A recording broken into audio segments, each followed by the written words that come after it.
a paz do nosso Senhor Jesus Cristo. 4 fundamentos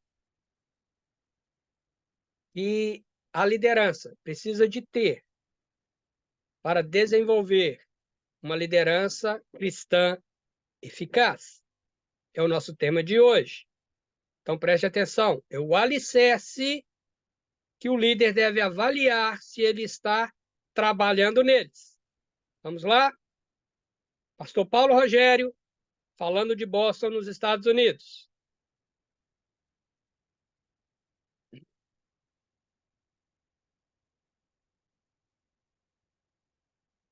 Vou colocar o PowerPoint. Minuto. Ok? 4 princípios que fundamentam uma liderança. Quer dizer, é o alicerce, é o início de tudo. Não é? É a base para se construir o edifício da liderança cristã. Então, você tem que ter uma base, você tem que ter uma essência, você tem que ter um modo e você tem que ter um propósito. Ah, mas e aí? Como que é isso? Em pequenas palavras, em poucas palavras, eu quero trazer isso para você. Então, vamos lá. A base da liderança cristã é espiritual. Embora o conhecimento e a técnica sejam importantes, jamais deveríamos nos esquecer de que a base de nossa liderança é espiritual e está intimamente ligada ao chamado que recebemos do Senhor e ao dom concedido por Ele por intermédio do Espírito Santo. Nós já falamos lá atrás sobre os dons ministeriais da qual o Espírito Santo revela dentro da igreja, e principalmente revela a liderança. Então é isso. A base tem que ser espiritual. Porém, nós corremos o risco de que, com o passar dos anos, com o passar do tempo na liderança, achar que a experiência adquirida é suficiente para conduzir a igreja e alcançar os objetivos que traçamos para ela. Estamos totalmente errados. No campo da liderança cristã, experiência é importante, mas eu não posso me sentar em cima dela e achar que depois de 20, de 30, de 40 anos, eu sei de tudo. E dentro desse conhecimento adquirido, dentro desse tempo, eu posso conduzir a igreja, porque eu aprendi em 20, 30 e 40 anos. Nós só esquecemos que, nesse tempo de 20, 30, 40 anos, mais as gerações mudaram. Quem antes era um bebê, hoje ele é um homem casado que já tem filho. Não é? Aquela criança que eu apresentei a Cristo, hoje ele pode ser um jovem que busca em mim uma base e um exemplo e um espelho. E os tempos, eles mudam de época. Deus não muda, mas os tempos mudam. A palavra de Deus não muda, mas os tempos mudam. Então, não é que a palavra de Deus perde o seu valor, mas às vezes, diante da geração que eu estou agora, eu tenho que aplicar o conhecimento de uma forma da qual eles estão vivendo lá fora. As experiências que eles estão vivendo é diferente de quando, há 40 anos atrás, eu comecei meu ministério. E a experiência que eu vivia como pessoa, seja na sociedade, seja na igreja. Então, não se sente em cima da sua experiência. Ela te ajuda, mas não resolve o problema de uma liderança eficaz. Sabe por quê? Porque pensando desse jeito, pensando em cima da experiência, nós assimilamos uma liderança carnal. Porque eu estou baseando no meu conhecimento e não no conhecimento que a Bíblia me pede. Então, nós adotamos parâmetros humanos de crescimento e nós vamos limitar o agir de Cristo em seu corpo visível na terra, que é a igreja. Aquela questão de geração em geração. Às vezes, dentro da igreja, eu tenho 3, 4 gerações. Eu tenho uma geração lá com os meus 70, 80. Eu tenho uma geração com os meus 50, 60, 30, 40. A geração jovem, a adolescente, as crianças. Então, para que não haja conflito entre elas, eu tenho que deixar o agir de Cristo na minha vida. Para que eu seja uma árvore, que eles vejam frutos, independente da fase da vida que eles estejam. Líder, toma cuidado em cima de achar que a sua experiência é suficiente para conduzir o povo de Deus. Quem conduz o povo de Deus chama-se Bíblia. Quem conduz o povo de Deus chama-se o Espírito Santo, que agindo em nós, nos mostra como devemos fazer. E não o contrário, nós mostrando a Deus ou ao Espírito Santo como que devemos fazer, porque nós temos tantos anos de ministério. Isso é bom, mas isso pode ser uma ruína se você se pegar nela.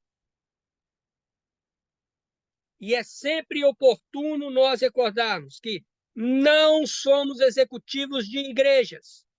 Nós somos servos de Deus, que visam expandir as suas operações na terra, através do Evangelho, mas líderes de um rebanho que deve se multiplicar para povoar o céu. Então, nós somos servos, e como servos, é aí que nós somos líderes. E aí nós aprendemos como conduzir o rebanho de Deus, através da palavra de Deus, para que esse povo se multiplique sobre a face da terra. Veja Atos. E a igreja caía na graça do povo. E o Senhor, e não a minha experiência, ia acrescentando à igreja aqueles que iam sendo salvos. Lembre desse versículo. Ele pode nortear a base da sua liderança, que tem que ser espiritual. O segundo é a essência. A essência da liderança é relacional, é relacionamento. Atualmente, a palavra tóxico tem sido utilizada com frequência para descrever a relação entre pessoas, né? Inclusive no ambiente cristão, eclesiástico.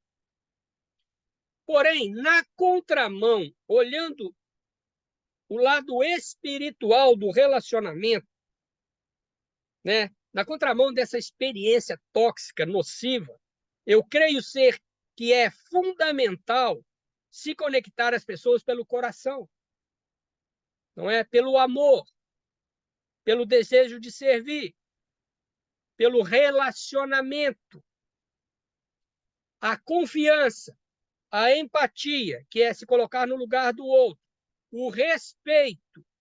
Eu tenho que ter respeito pelos meus liderados.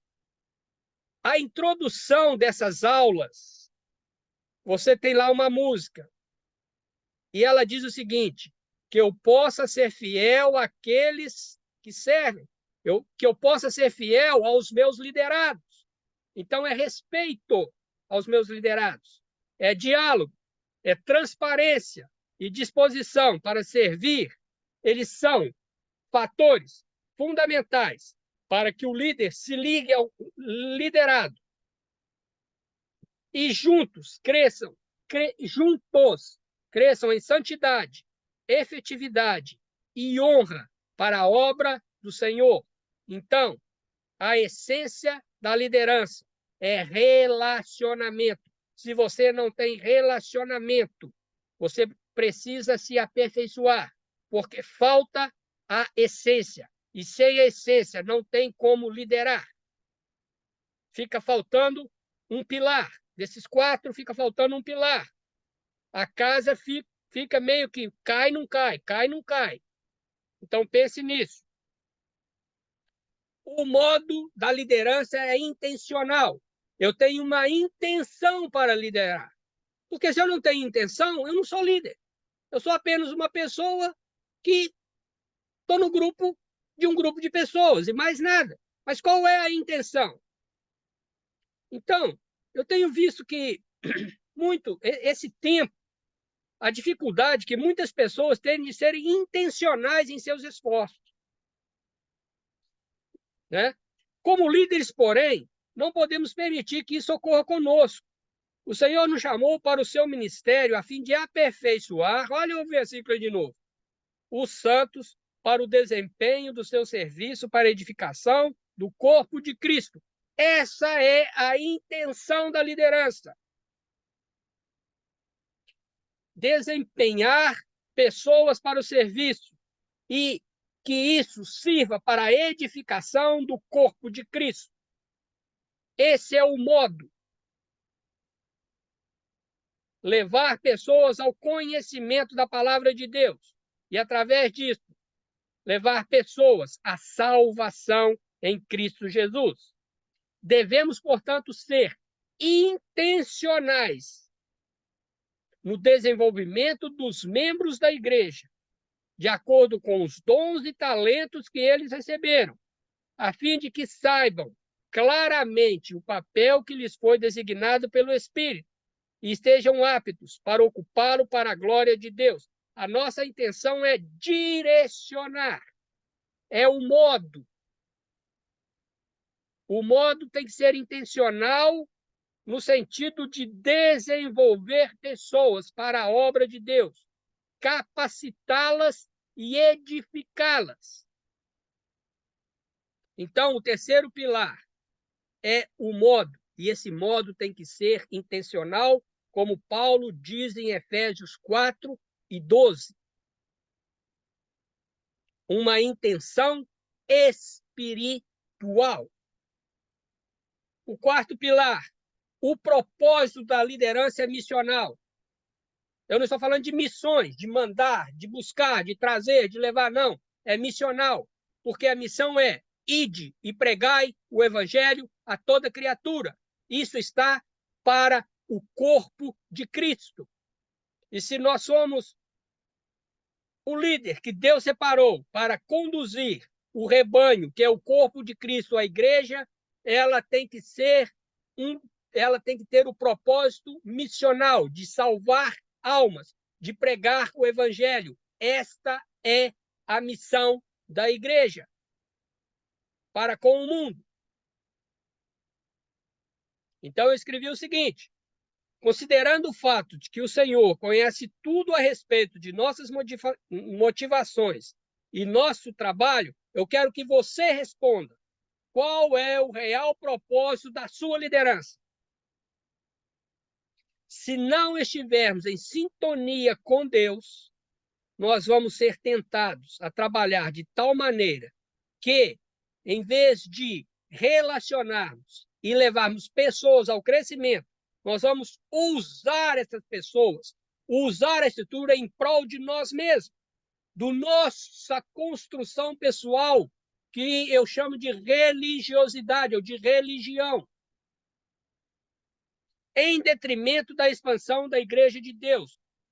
Eu estou vendo o meu crescimento, eu estou vendo a minha liderança como uma liderança profissional, em que eu quero ocupar cargos maiores, eu quero ter destaque entre a multidão, eu quero ser destaque entre o meu grupo de pessoas que eu atuo, que é pastores, não é? Que é líderes cristãos, e está totalmente errado. O propósito é pregar o evangelho, é missional. Eu tenho que ensinar isso ao meu povo, ao povo da qual Deus me deu para conduzi-lo.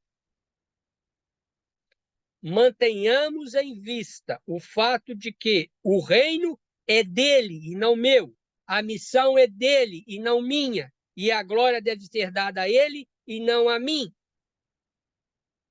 A partir do momento em que meu foco, o meu propósito de liderança é missional, pregar o evangelho a toda criatura. Missão dada à igreja. E se eu sou líder e faço parte da igreja de Cristo, ela tem que ser missional. E a minha visão tem que estar baseada aqui, eu vou ler de novo, que o reino é dele, de Deus. A missão é dele, é de Deus. É ele que convence o homem do pecado através do Espírito Santo. E a glória deve ser dada a ele para todo o sempre. Amém. Que o Senhor Deus nos abençoe. Que o Senhor faça com que a nossa visão esteja focada em buscar almas para Cristo. Que a nossa liderança esteja focada em fazer com que pessoas se desenvolvam para trazer almas a Cristo. Amém?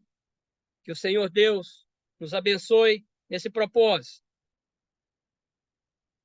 e que a nossa liderança seja sempre reavaliada com o propósito do nosso crescimento espiritual e do crescimento espiritual da comunidade da qual nós estamos conduzindo, que Deus nos colocou à frente. Amém? Que Deus nos abençoe. Tchau, tchau.